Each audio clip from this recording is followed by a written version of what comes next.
Hello everyone, it's Ben BAR Motorworks here. I'm just going to do a quick video on how to reset the service light on a 2017 onwards Mercedes C220.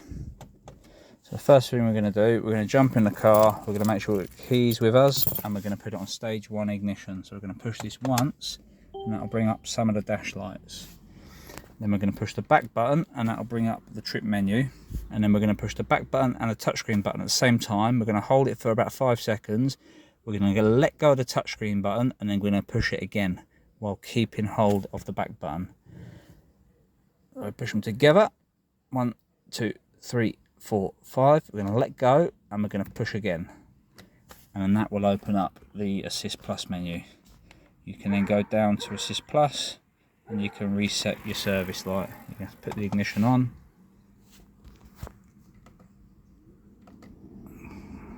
And then there's your menu there.